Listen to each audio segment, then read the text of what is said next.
there, Banditos. Welcome to the Friday episode of the Dollar Bin Bandits. I'm Mike Farah. We are closing up an exciting week on the show. We had Ed Cato on the Monday episode, Larry Lieber, a living legend, on the Wednesday episode, and we are wrapping things up with a artist writer named Jim Calafiore.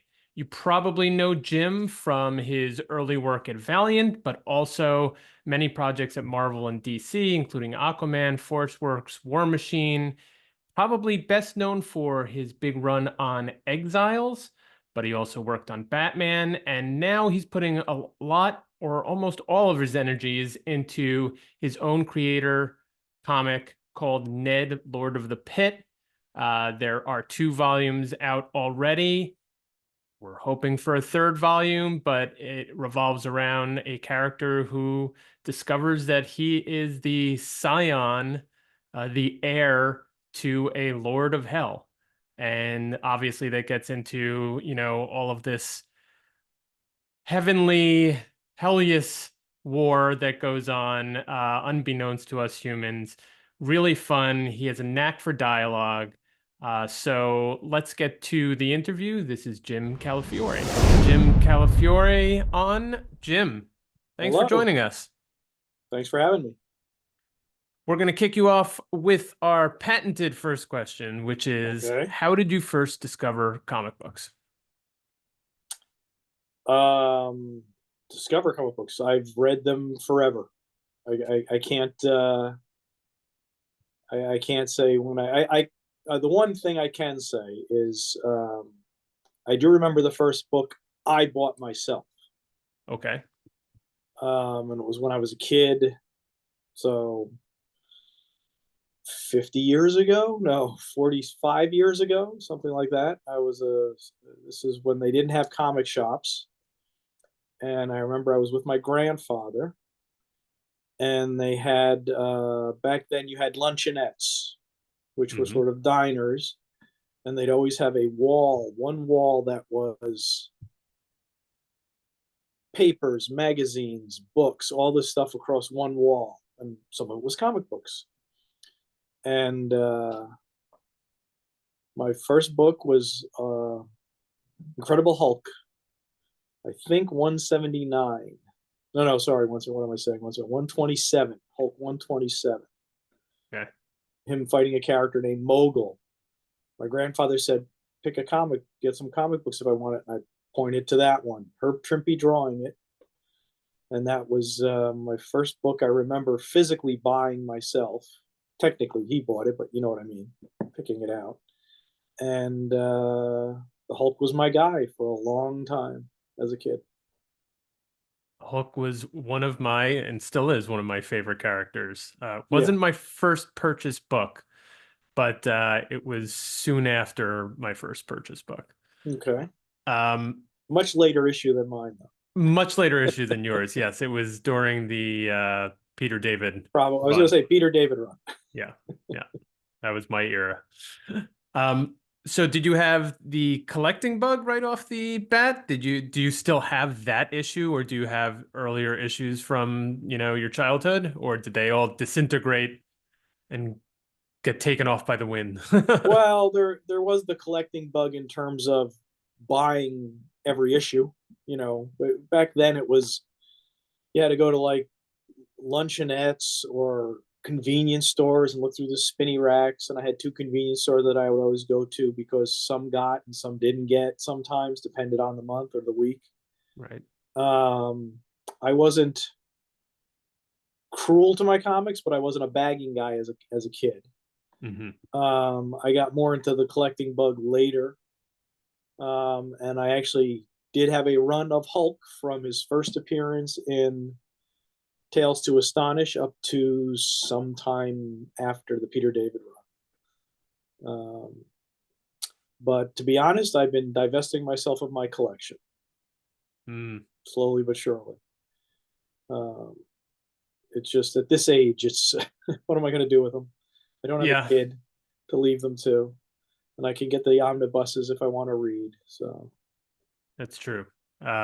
The thing that I think a lot of us collectors run into as well is, even if we have kids, they're not interested, or they may not be interested. And so, yeah, I'm trying to pare back myself. It's slow going, but you're right. There are many availability options to read the books if you want them anyway, Right. without them taking up the extra room. So from this discovery of Hulk 127, was it? It is. When did you first start thinking about making comics and then eventually doing that for a living? Oh, I was always drawing, even at that age. But the first time I got one, I can't pinpoint when, but I remember as a, you know, 9 or 10 year old making my own comic books. You know, they sucked, but I made them. So that was something I always wanted to do. Um, I don't know if I ever had a moment where I realized I can do it. I just always wanted to do it, so I always tried to do it. You know, as a kid, you're just floundering around, messing around with stuff, and but then go to college, go to art school, and seriously try to get into the industry then. But it's something I always wanted to do. So take us a little bit through that journey of schooling and then actually breaking into the business. How challenging was that from your desire to draw and make comics to actually being part of the comics world? Well, school was just after high school. I was going to college. My father wanted me to go to college, and so I said I'm going to art school, and I went to just an art school. It wasn't like the Kubert School. I Mm-hmm. went to an art school, Maryland Institute College of Art in Baltimore, 4-year college.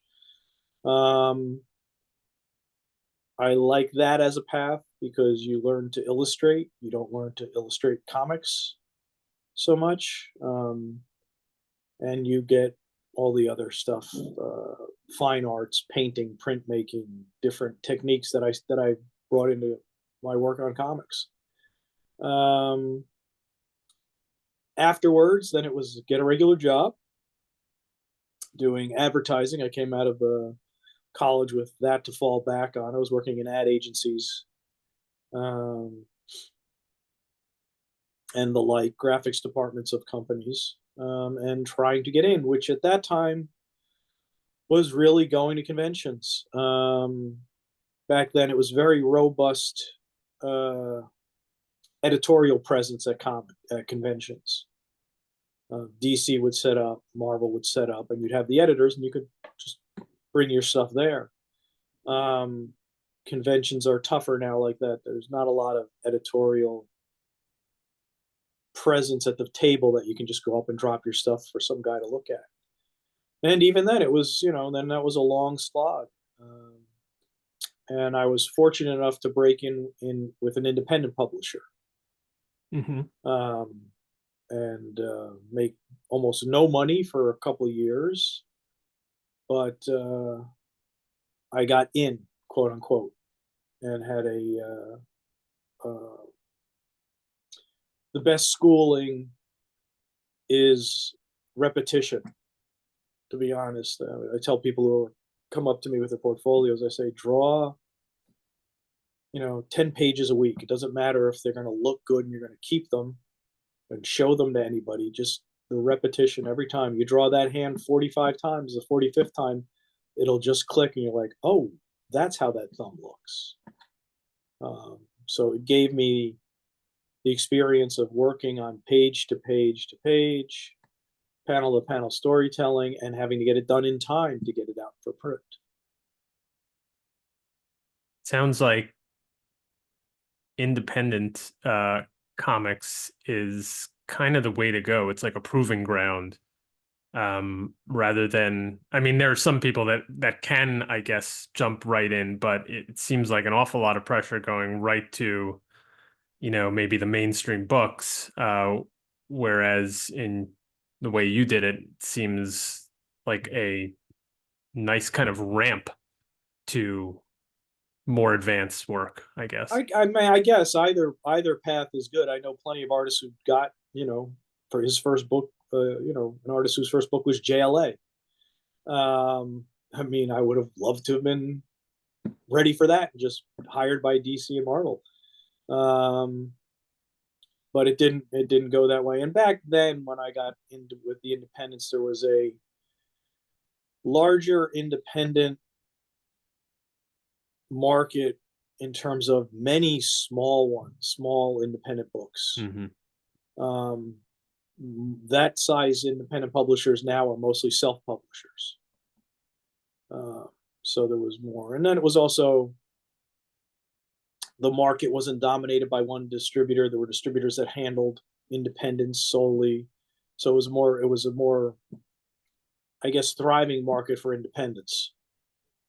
Whereas once it became one distributor, the independents were all shoved in the back of the catalog. And by the time the shop owner got to the back of the catalog, their money was gone. Right. As opposed to when it was so regionalized and so many distributors, they knew that this distributor handled all independent books. And they could just look over that catalog of independent books. I mean, a lot of the independent publishers now are a fairly good size, comparatively.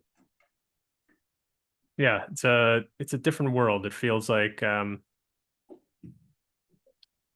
don't know. I guess there was a lot during a lot of different publishers, and to your point, kind of regionally distributed and whatnot.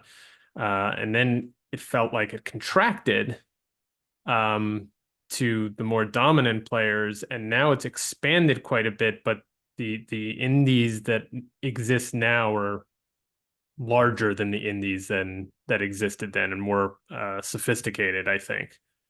Yes, you have most of the independents now. The editors were former Marvel and DC editors, a lot of them. As opposed to, I started at Caliber Press, which was just a guy who owned his shops and he wanted to start a company. And it was a good company. I mean, a lot of people started. The Crow started there, Jim O'Barr, Guy Davis, Brian Bendis, Mike Lark, Vince Locke, Phil Hester's, a lot of Phil Hester's first stuff there. So a lot of really good people came out of that place, but it was, where we were allowed to also just kind of do what we wanted to. You weren't worried about, you're worried about sales, but you weren't worried about homogenizing things. Or lawyers. Well, yeah, well. You also, so after or maybe during Caliber, I think one of your first big gigs or some of your early work was at Valiant. Yes. Or Acclaim, depending on what period of time that was.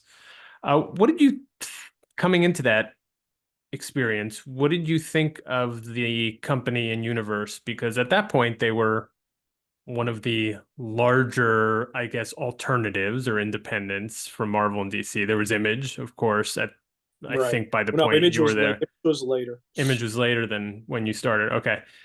So, I mean, it was fledgling, but it was still, really putting out good work, and maybe not giving Marvel and DC a run for their money, but I mean, at least providing a solid alternative. I started working there. Well, I started reading them when they first came out. I really enjoyed Exo Manowar, and I really enjoyed Solar, especially the Barry Windsor Smith inserts, which I he's one of my favorites. And so my first work there, I think, was like Exo Manowar 10, 11, 12, something like that. So you can imagine when I got in, I knew somebody from Caliber who had moved over there, and I live in New Jersey, excuse me, and they were in New York, so I could just go in and bring my stuff in and see the editors. Jim Shooter had been forced out by then. So it was Bob Layton. And it was, I enjoyed the stuff they were doing at the beginning, and then they and I'm gonna, not sugarcoat it. They got in bed with Wizard Magazine, who valued Harbinger #1 at like 400 and some dollars. And that was the time when the speculators were coming into the market. And speculators didn't know they couldn't make any money off the market. They thought it was like the baseball card market or the coin markets that they had raped previously. And Valiant started selling crates of books. And I was making good money on royalties. I mean, it was a huge jump for somebody in his first 3 books to be, because I did 3 issues of Exo, to be getting that kind of money. But everybody's, I mean, and it wasn't just Valiant. Everybody could cater to the speculators. Yeah. Marvel catered to them. DC catered to them. Valiant catered to them. Image was created by the speculators. And I think when the speculators left the market and there was that huge vacuum and contraction, Valiant didn't have the years of fandom that Marvel and DC had to survive. Right. And so it went off a cliff, which is about the time I had been moving out of there anyway.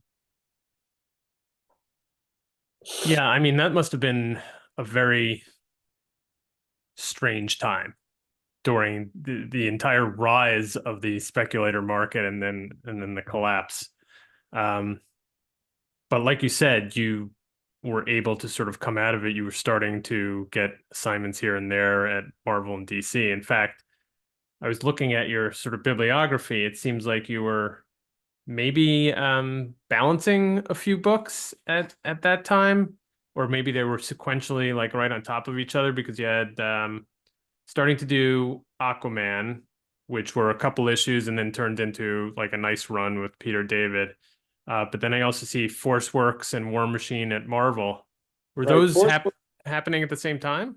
No, okay. No. I left Valiant, and the first work I had was outside of Valiant was Forceworks. I did a little bit on Forceworks, and then got called to start doing fill-in work on Aquaman, which was serendipity because he was one of my favorite characters anyway. So that was really cool. And then it's I'm trying to remember. I did the Forceworks, and I went and did the fill-in on the Aquaman. I might have done a couple of things, but the Aquaman I became regular fill-in on Aquaman. So that was steady work until I then took over on issue 32, I believe. And that ran till 49. So you were obviously pretty happy not only to have a regular assignment, but to be on one of your favorite, if not favorite, characters. Oh, and yeah. Also with Peter David as a writer. Yeah. I've been lucky. I've had a lot of really great writers, and Peter David was a lot of fun. That's when he was at his peak. He was writing tons of books at that time. Yeah. You also worked on Deadpool for a while. This is maybe a little bit later. Yeah, that's later. In between that was Exiles, Deadpool, then, which was I bounced back and forth between companies, and I had a tendency to have editors go from one company to the other and drag me over to that company and then back and call me for something.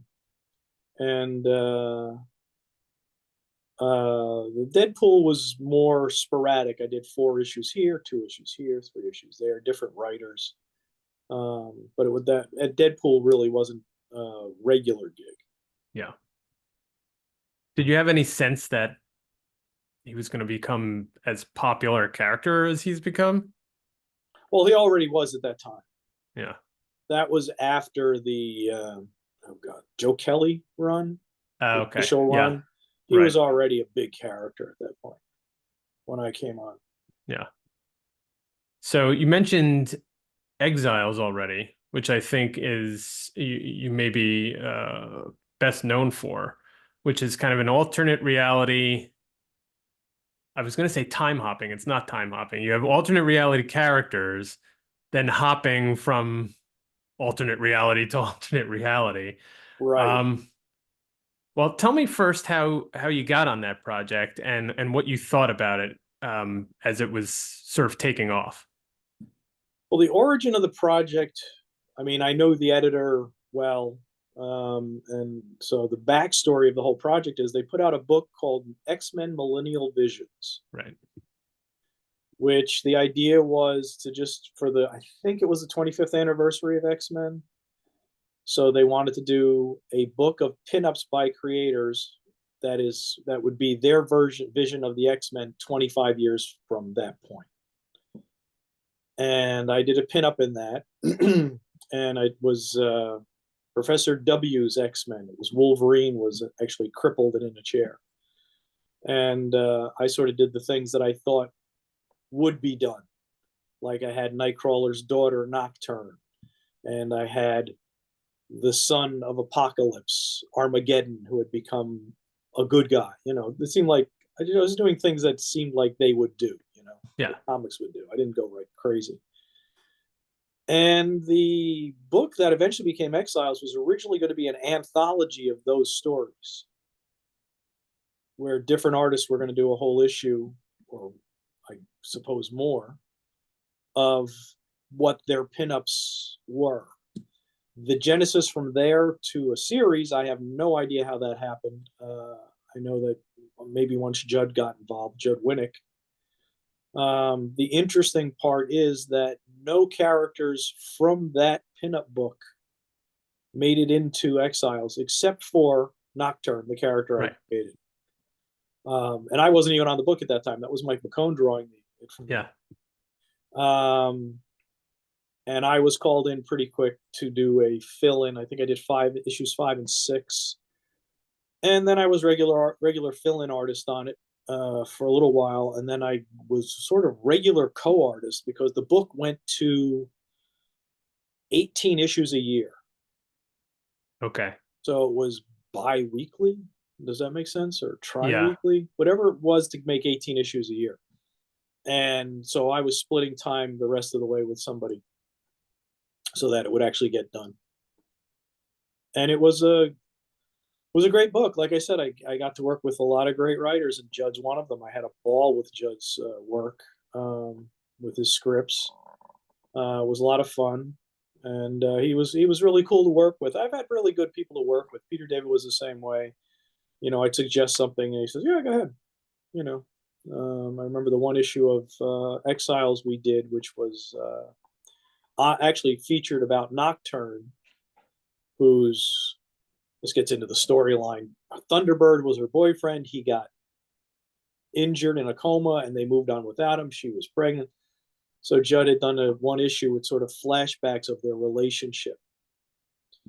And I had an idea for formatting it in a different way, that each flashback would end and begin with the character in the same position, just their costume would change. So it'd be a close-up that would be the same close-up, but the lighting and their costume would change, so you knew it was a time change. Right.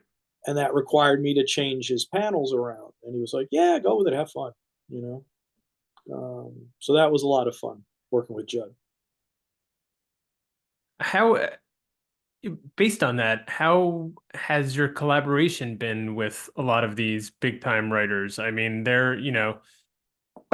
we hear, depending on the writer, of course, there are some that really are, script out everything very tightly, Right. which would very limited opportunity for, like, I guess, interpretation or change. But it seems like, at least in this case, you had some freedom. Do you think most of your collaborations are sort of like that, where you have some input, or you're able to kind of put your or make some storytelling decisions and changes, or are they primarily kind of assignments? You're working from a very tight script. Well, early on, the Peter David stuff, Peter David was writing somewhat Marvel style.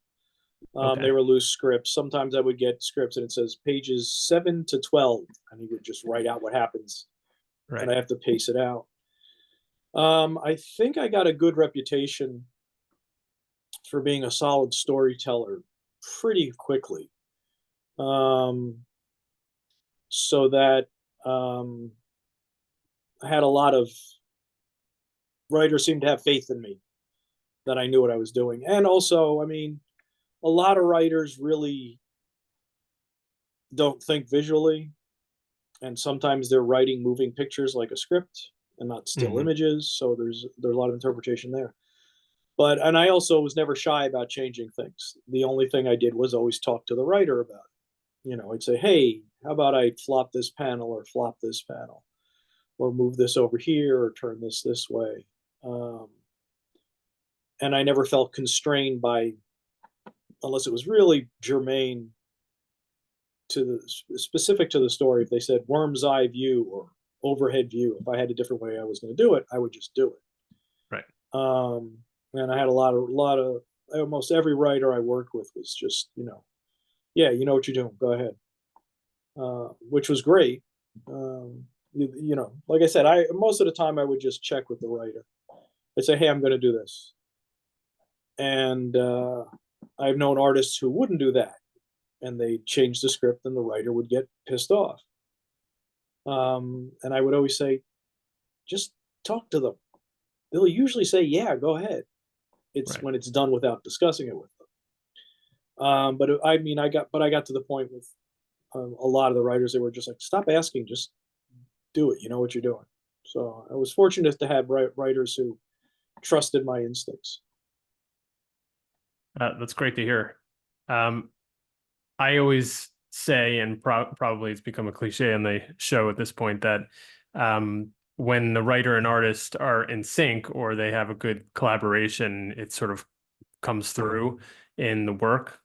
Yeah. So you could almost see it or at least feel it on the page that something is, connecting there.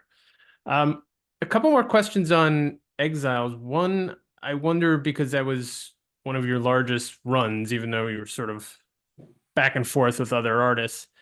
Does the fact that it was such a, I guess, alternate reality book, or that they were in so many different worlds, did that keep it interesting for you? Because I often think over the course of many issues, I wonder if the artists feel like they're either repeating themselves or something like that. But it almost feels like for Exiles, it would be hard to get into a rut, because it's always, sometimes the characters are changing and they're always in a different situation. Was that the case? Well, it was fun and freeing in terms of we didn't have to worry about anybody's continuity. Right.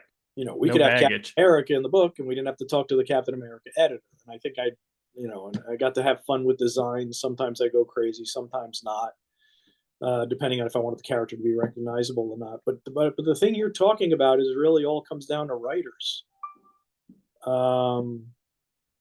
If it's interesting to work on, it doesn't matter what the book is. Right. I mean, to a certain degree, it matters what the character is, what's happening. But I mean, in terms of if it's a good writer, I'm not going to get bored. So that's any book. And I've had some bad runs, and I've had some good runs. Like any artist, they're going to have some books that just didn't work for them. Yeah, but I've had a lot of books where the writer just kept me engaged really well and gave me fun things to draw. Speaking of fun things to draw, did you have, and maybe we'll put Nocturne aside, probably a favorite, did you have another favorite character to draw in Exiles? Oh, in Exiles? I don't know. That's a tough one. It was I don't know if I clicked with many of the main characters. I think I did a good job with them, but I'm not sure I Mimic I could have taken or left.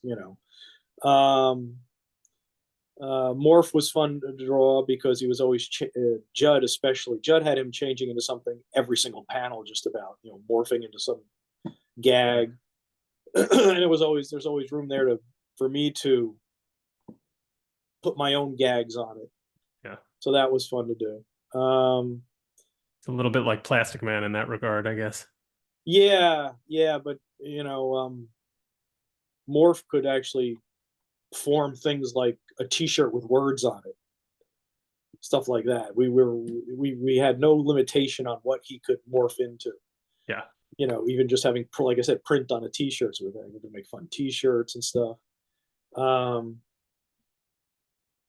I probably had the most fun doing, because with the freedom of not having to talk to an editor, we could have any character we wanted. So that was sort of the fun of the extra fun of it, art wise, drawing wise, was every issue or every arc we'd be having fairly mainline characters that we were then redesigning and messing with. Like I did the Avenger vampires one time. Yeah, that's very cool. Talking about writing, if I'm not mistaken, you had your first taste of writing on that title. Is that right? And how did that my come first about? mainstream writing? Okay, first mainstream writing. Everything I did at Caliber Press, I wrote myself.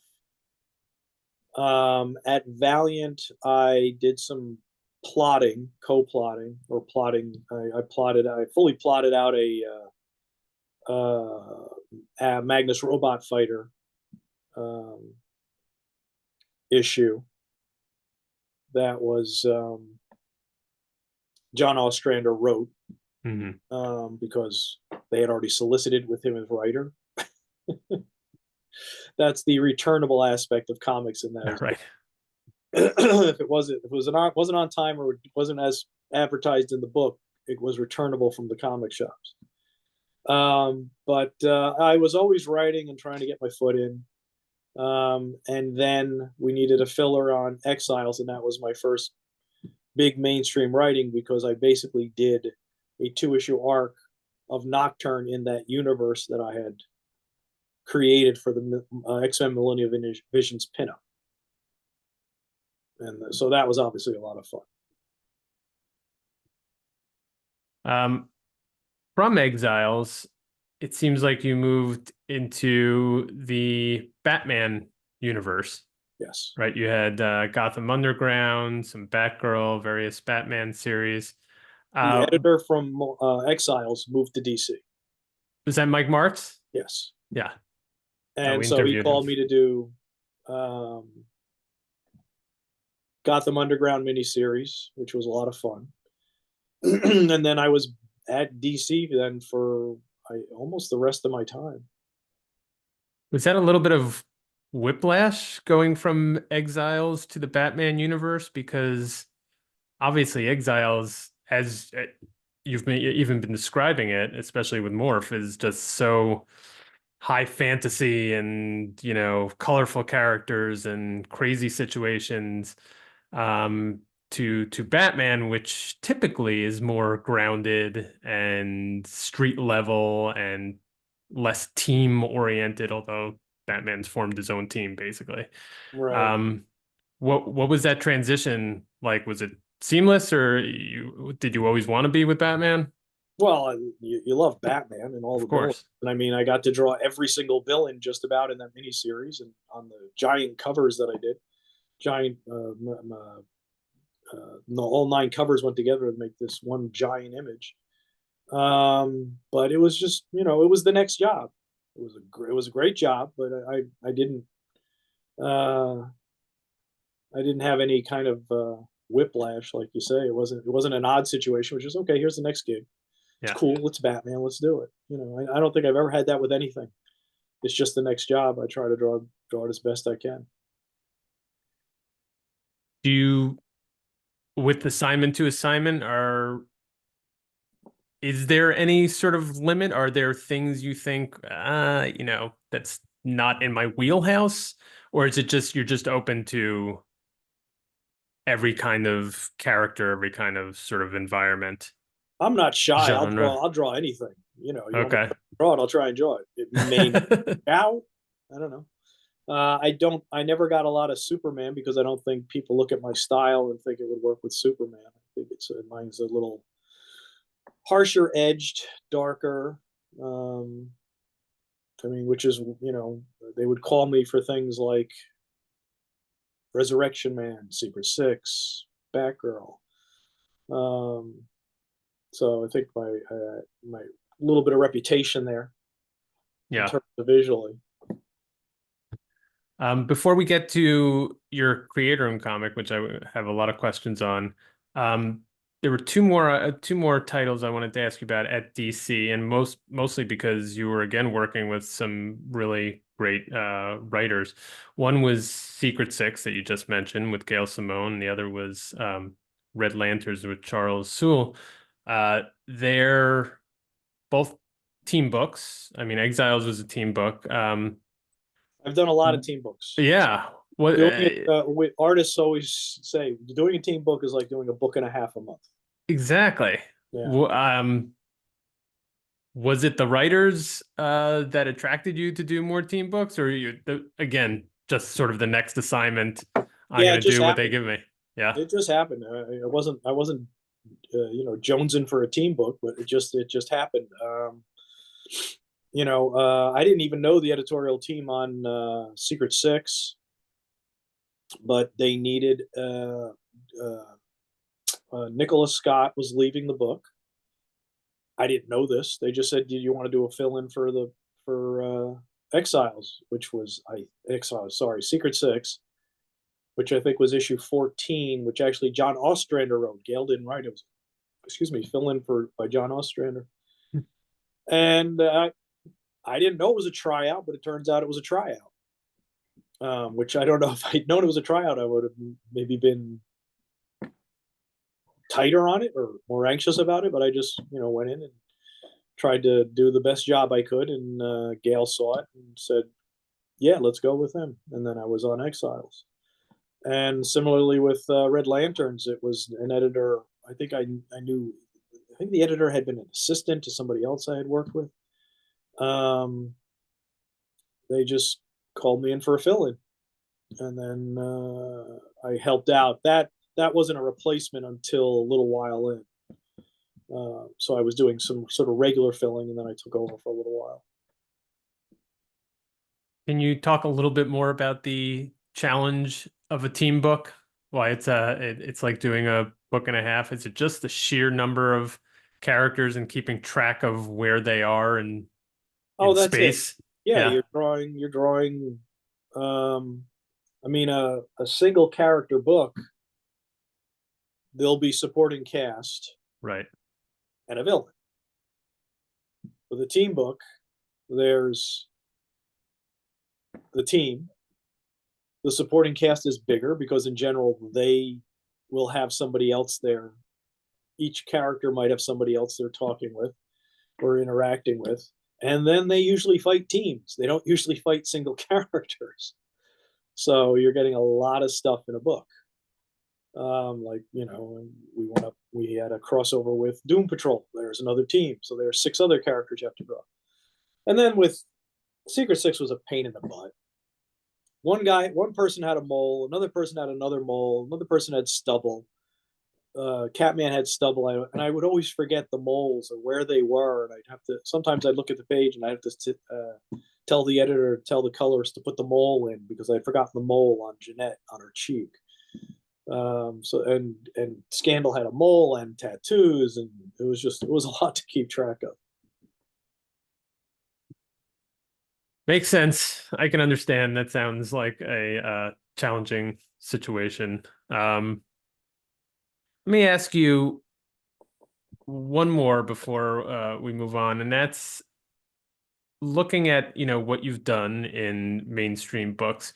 Was there anything or any character you were sort of jonesing to do that you haven't yet had a chance? I won't say never, of course. Well, the Hulk. I mean, I've drawn everybody. Yeah. In 35 years, 36 years. I've pretty much drawn everybody in one way or another. But to have gotten to draw the Hulk in his book would have just been a thing.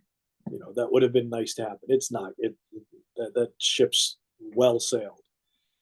And then the only other one was my favorite characters at DC, which is kind of an odd one, is the Metal Men. Okay. I love the Metal Men as a kid, which has Yeah. nothing. I always have a reputation of doing metal.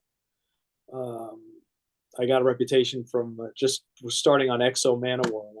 People loved how I did metal, but had nothing to do with that. I'd loved the Metal Men since I was a kid, and I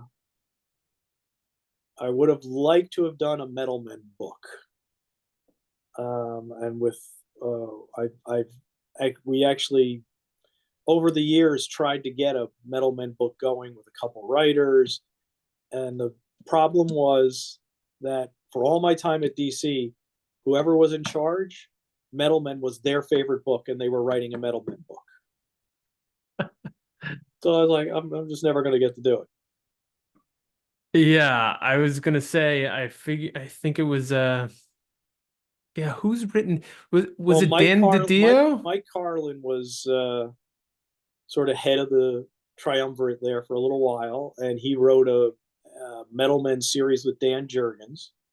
That I And remember. then Okay. Dan basically took over next, and Yep. Dan's favorite characters It are the was the Metal Men. middle. Just like I was gonna say, yeah.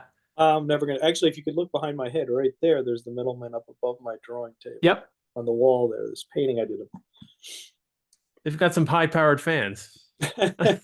Well, it just meant I was never getting my hands on. I I needed an mean, editor who thought they were the worst characters and didn't care. They just needed to maintain the trade, keep the trademark active, and they had to publish a series once every so many years. That's what I needed, because then I could have got in on them. oh. You hear that, DC? No. Give this man a Metal Man book. All right, so the past few years, your focus has been on the creator-owned title, Ned, Lord of the Pit. Yes.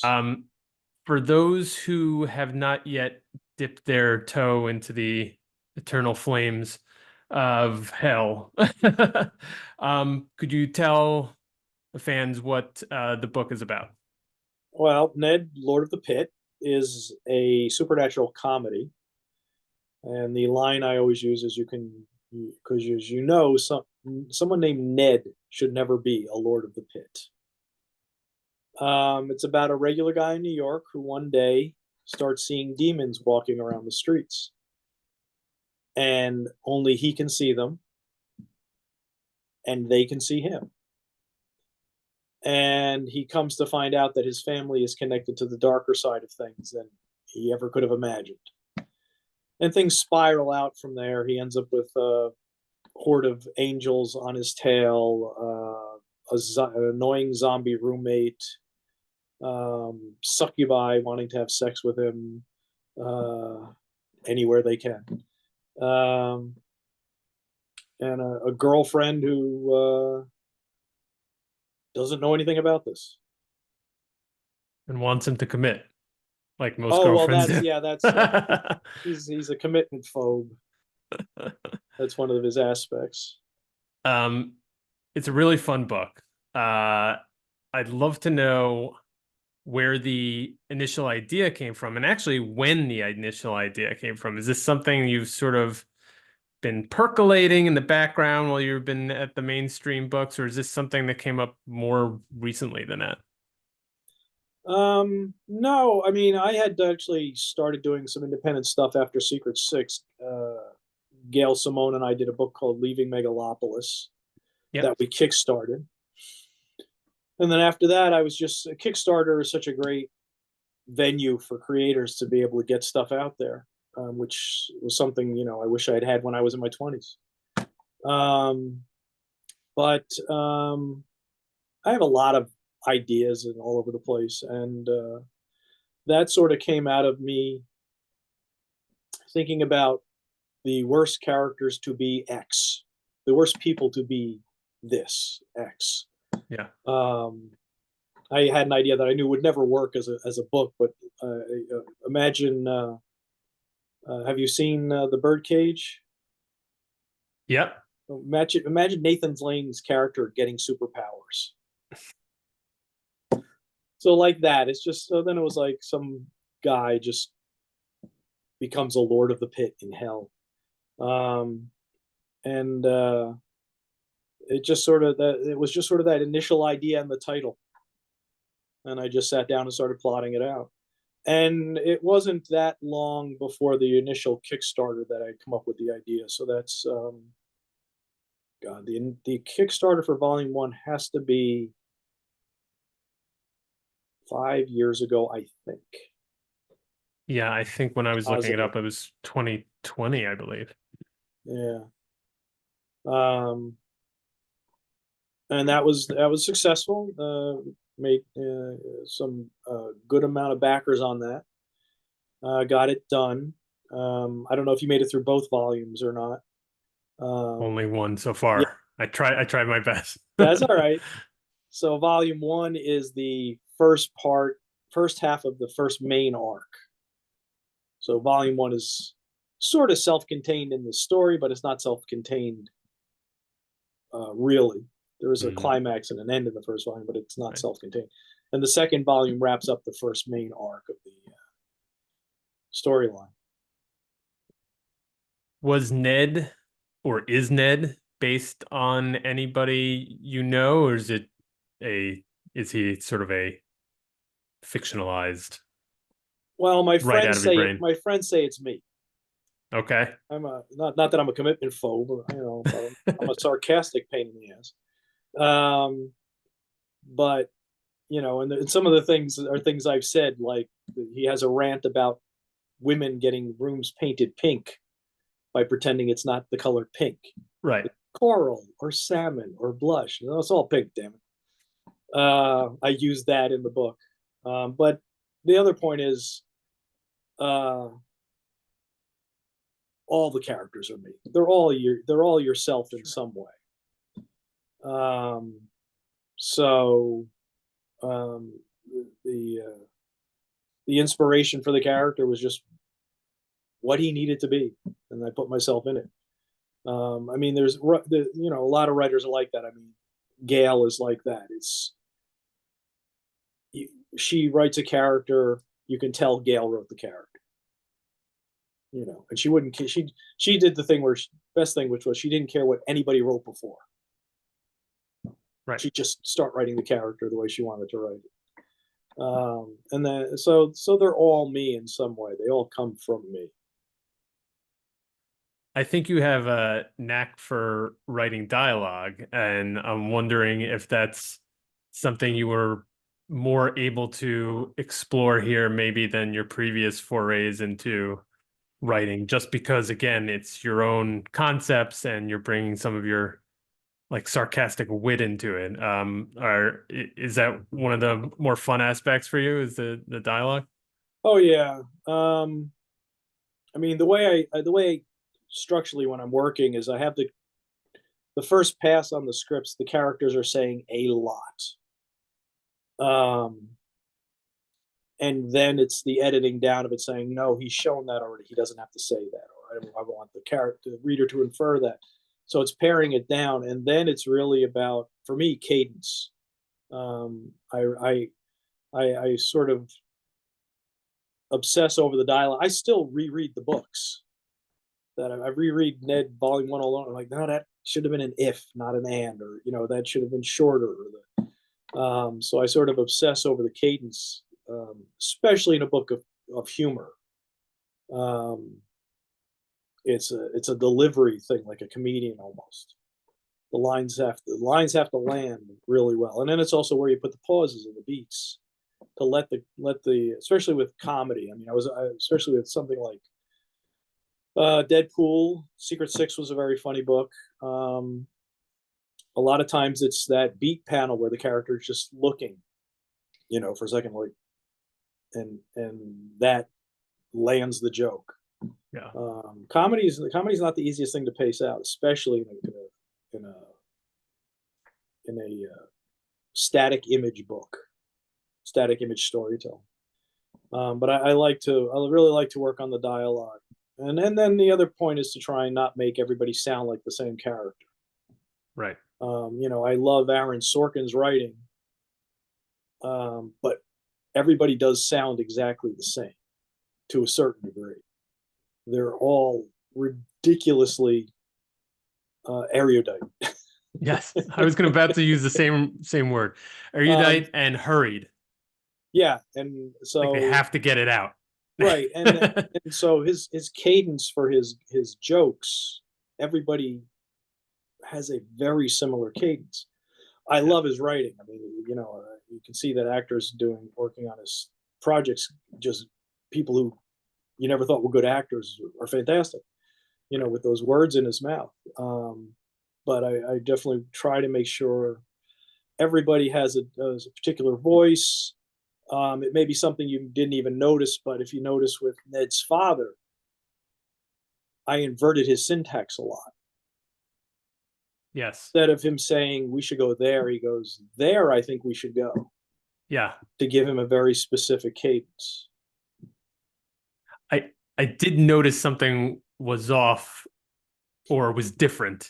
Yeah. But until you pointed out exactly what it was, I wasn't sure. But yeah, I did notice that, which is great.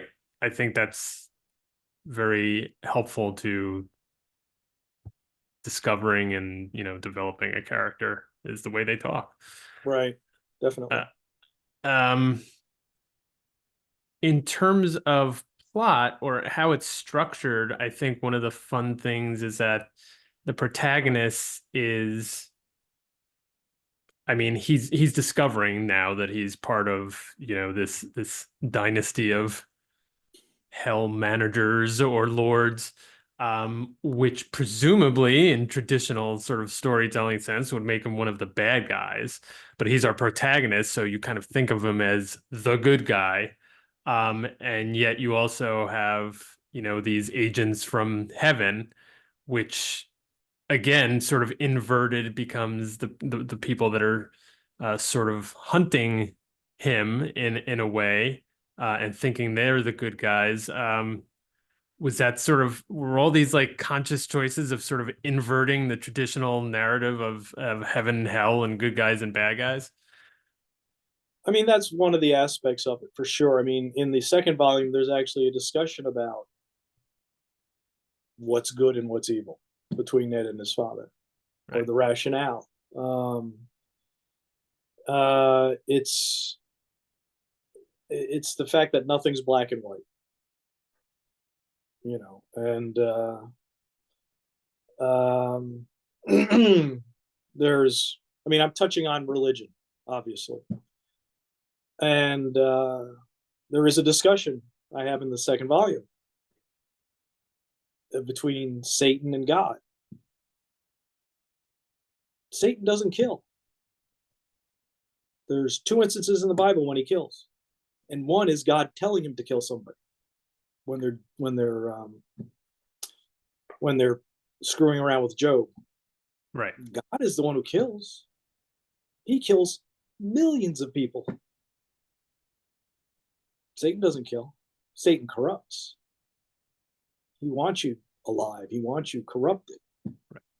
So, God seems to be the one who really likes to kill people. So that's what I'm doing. I'm playing with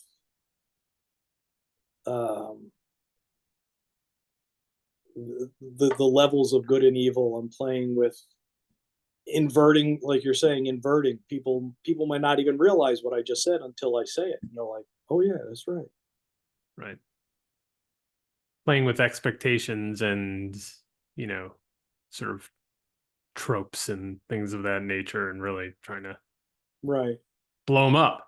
Yeah. Which makes things interesting. I mean, you don't want to, I hope so. hew to the old stories and dynamics that have been around for years and years. So what they call the disruptors. You're a disruptor. Oh yeah. At least in supernatural storytelling. So you mentioned this, that both of these volumes have been on Kickstarter and successfully crowdfunded on Kickstarter. Just curious, what do you think about the platform? What do you think about crowdfunding in general? Because it's certainly reaching more and more fans. It's being used by more and more creators, even veteran creators such as yourself, folks like Jimmy Palmiotti and others that are really almost exclusively publishing through Kickstarter. What are your thoughts about it? It's great. Like I said, I mean, I wish it had been around when I was wanting to do comics. You can get, you can be a starter, you know, a wannabe artist, and you can put up a project, and you're probably not going to get a lot because nobody knows who you are and it's your first thing, but you can talk to your family and friends and relatives and just get enough money to publish it and have it out there and have something physical out there. For established creators, it's great. With Megalopolis, with Gail and I, and just me alone. I mean, I have a name, I have a track record to a certain degree. So we can be somewhat successful. You know, Jimmy Palmiotti has his following, or he has followings. There's some things I don't like about it. I don't like publishers using it. I don't think they should be doing that. That's, to me, that's not what it's about. You know, if you're going to sell your, if you're a publisher and you're going to sell your books, sell your books. And I've also heard some horror stories from creators who were in that situation, where it ran into a money problem. You know, and then there's also the chances of certain areas can become sort of cesspools. You know, it's just it's rife with everything we have in the macro and the micro. It's all, it mirrors a lot of things. But I think it's a great platform for getting stuff out there. It's always been. I mean, since its inception, I thought it was a fantastic way to get stuff done. Creators now have so many ways to get things out, even if it's just doing a digital book online, which costs nothing to print. All these things that, you know, weren't there when I was starting out in, you know, the late 80s. It's a lower barrier to entry. Yes. Which is good for. Yeah, I mean, that's the biggest thing when you're trying to break in is get it done. Get right. something out there, get it in print that you can show to somebody else. Yeah, exactly. Finish. That's Yes. another thing I've heard from a number of creators in terms of breaking in, is like, don't continue. You may have a lot of concepts, but don't continually put things down to start something new. Like, finish projects, and therefore you can move on to other things and you can show that you have a complete one. When can we expect, or can we expect, a volume 3 of Ned? I've got a couple projects I'm working on right now. I'm doing a book for Mad Cave Studios called Defenders of the Earth, which is based on an old well, not that old, I guess, cartoon, which featured Flash Gordon, the Phantom, Mandrake the Magician, and Lothar, a jungle adventurer, which were all old King Feature Syndicate characters. So I got to get that done. I've also been doing a few things on the side, and then I've got to decide if I'm going to go right back into Ned or if I've got another project I want to work on. So I'm not sure if there'll be a Ned 3 right away. Meanwhile, Ned 1 and 2 are actually have a Big Cartel page, jimcalafiore.bigcartel.com, and that's where Ned 1 and 2 can be purchased. So people who missed out on the Kickstarter can get it there. And we're back. It was a great pleasure talking to Jim. Really love what he's done with Ned, Lord of the Pit. I am hoping for more. I've enjoyed his work in the past, and I think he's really onto something here. And he's got a great viewpoint on the characters, really kind of moves the story along, but also with a lot of character development and humor. And we love to read and see that. So, Jim, thank you for being on the show. Hey, everybody. Thank you for listening, for viewing all this week. We've got another week of episodes next week. We hope that you will rate, review, and subscribe. Keep this show growing as we know it can. And we'll see you next issue.